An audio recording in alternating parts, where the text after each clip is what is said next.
Hello friends, welcome to secret of சமையல். இன்னைக்கு நம்ம செய்ய போறது ஒரு மல்டி பர்பஸ் கொத்தமல்லி தொக்கு.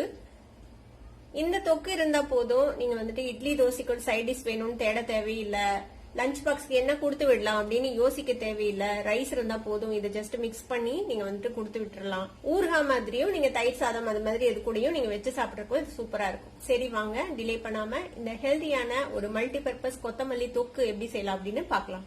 ஒரு வடச்சட்டி அடுப்புல வச்சிருக்கிறேன். இதுல வந்துட்டு 2 டீஸ்பூன் மல்லி விதை, 1/4 டீஸ்பூன் வெந்தயம், 1/2 டீஸ்பூன் வந்துட்டு கடுகு, ஒரே ஒரு வரமிளகாய். இப்போ இதை வந்து நம்ம ட்ரை ரோஸ்ட் பண்ணி வறுத்துக்கோங்க. நல்லா மணம் வர வரைக்கும் வறுத்துக்கலாம். இந்த வெந்தயம் நல்லா வெடிச்சு வறுபடணும். கடுகும் வெந்தயமும் வெடிக்க ஆரம்பிக்குது பாருங்க. அடுப்பு ஆஃப் பண்ணிடலாம். இப்போ நம்ம வறுத்ததை இந்த மாதிரி ஒரு மிக்சி ஜாருக்கு மாத்தியாச்சு. இது கூட வேற 1 டீஸ்பூன் அளவுக்கு காஷ்மீர் சில்லி பவுடர் சேர்த்திக்கோங்க. இதை வந்து பொடி பண்ணி எடுத்துட்டு வந்துடலாம். இப்ப நம்மளோட இந்த பொடி ரெடியா இருக்குது. இந்த பொடியை தனியா எடுத்து வச்சிடலாம். ஒரு வடச்சட்டி அடுப்புல வச்சிருக்கிறேன். இதுல வந்துட்டு கொஞ்சமா எண்ணெய் விட்டுக்கலாம். 1 டீஸ்பூன் அளவுக்கு எண்ணெய் விட்டீங்கன்னா போதும். இப்ப இந்த எண்ணெயில நான் வந்துட்டு 1 கத்த அளவுக்கு கொத்தமல்லி தலையை இந்த மாதிரி நல்லா வாஷ் பண்ணிட்டு வெட்டி வச்சிருக்கிறேன். கொஞ்சம் இளம் தண்டா இருந்தா அதையும் நீங்க சேர்த்திக்கலாம். இப்ப இதை வந்துட்டு நம்ம வதக்கிக்கலாம். நான் இன்னைக்கு வந்துட்டு கொத்தமல்லி தலை மட்டும் சேர்த்துறேன். நீங்க உங்ககிட்ட புதினா தலை இருந்ததுன்னா 1 பங்கு கொத்தமல்லி தலை சேர்க்கலாம். அந்த பாதி அளவுக்கு புதினாவும் இதுல சேர்த்து வதக்கி சேர்த்துக்கலாம். அதுவும் நல்லா இருக்கும். ரொம்ப நேரம் வதக்கணும்னு அவசியம் இல்லை. ஜஸ்ட் இந்த மாதிரி கொஞ்சம் சுருங்கணும், அவ்வளவுதான். ஜஸ்ட் ஒரு 1 நிமிஷம் வதக்குறீங்கன்னா போதும்.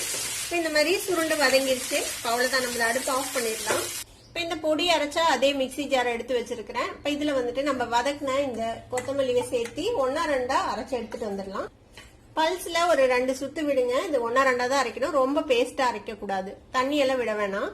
இது மாதிரி கொஞ்சம் கரகரன்னு அரைச்சி எடுத்து வச்சுக்கோங்க. ஒரு வடச்சட்டியில ஒரு குழிக்கரண்டி அளவுக்கு நல்லெண்ணெய் விட்டுருக்கேன். ஒரு 10 பல் பூண்டை இந்த மாதிரி தட்டி வச்சுக்கோங்க.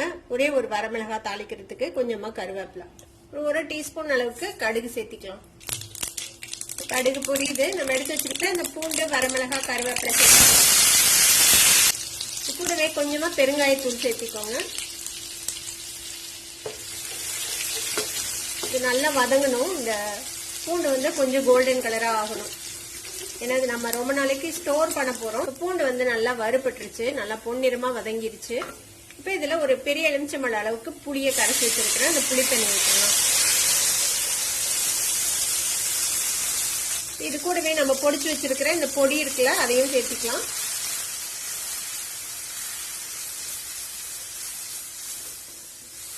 ஒரு 2 கொதி வரட்டும். இந்த புளியோட பச்சை வாசனை கொஞ்சம் போகட்டும். இது கூடவே கொஞ்சமா மஞ்சள் தூளும் சேர்த்திக்கோங்க, ஒரு 1/4 டீஸ்பூன் அளவுக்கு. இப்ப புளி வந்துட்டு நல்லா 2 கொதி வந்துருச்சு. இந்த ஸ்டேஜ்ல நம்ம அரைச்சு வச்சிருக்கிறோம்ல இந்த கொத்தமல்லி விழுது, அதை வந்துட்டு சேர்த்திக்கலாம். இது இதோட சேர்த்து நல்லா கலந்து விடுங்க. இப்ப இது வந்து நல்ல லோ ஃபிளேம்லயே வேகணும். ஒரு 10 நிமிஷம் நல்லா வேகணும். இது தேவையான அளவுக்கு உப்பு சேர்த்திக்கலாம். நான் கல்லுப்பு சேர்த்துறேன். இது நல்லா சுண்டி வதங்கி இந்த எண்ணெய் பிரியணும். அது வரைக்கும் இதை வந்துட்டு வேக வச்சுக்கலாம். லோ ஃபிளேம்லயே வச்சுக்கோங்க. இது இப்படியே வேகட்டும். இது இப்படியே கொஞ்ச நேரம் வேகட்டும். நல்லா சிம்ல வச்சுக்கோங்க. நல்லா கலந்து விட்டு மூடி போட்டு ஒரு 10 நிமிஷம் இடையில கிளறி விட்டு நம்ம வந்துட்டு வதக்கிக்க போறோம். இப்போ ஒரு 10 நிமிஷம் ஆச்சு. நம்ம ஓபன் பண்ணி பார்க்கலாம். பாத்தீங்கன்னா தெரியும், நம்ம விட்ட எண்ணெய் எல்லாம் பிரிஞ்சிருச்சு பாருங்க மேல.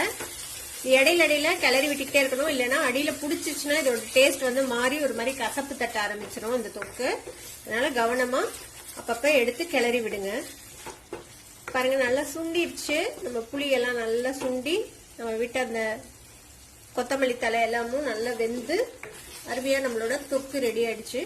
அவ்வளவுதான், நம்ம அடுப்பு ஆஃப் பண்ணிடலாம். ஆஃப் பண்ணிட்டு இதை வந்துட்டு ஆறுனதுக்கு அப்புறம் ஒரு கண்ணாடி பாட்டிலையோ இல்ல இதுலயாவது போட்டு நீங்க ஸ்டோர் பண்ணிக்கலாம். ஃப்ரிட்ஜ்ல வச்சிட்டீங்கன்னா இது வந்துட்டு ரொம்ப நாளைக்கு நீங்க வச்சு யூஸ் பண்ணலாம். ஒரு மல்டி பர்பஸ் கொத்தமல்லி தூக்கு இப்ப வந்துட்டு ரெடி ஆயிடுச்சு. இதை வந்துட்டு நீங்க ரைஸ் கூட புளி சாதம் மாதிரி மிக்ஸ் பண்ணி நீங்க வந்துட்டு லஞ்ச் பாக்ஸுக்கு கொடுத்து விடலாம். இட்லி தோசைக்கு வச்சு சாப்பிடலாம். தயிர் சாதத்தோட ஒரு ஊறுகாய் மாதிரி வச்சு சாப்பிடலாம்.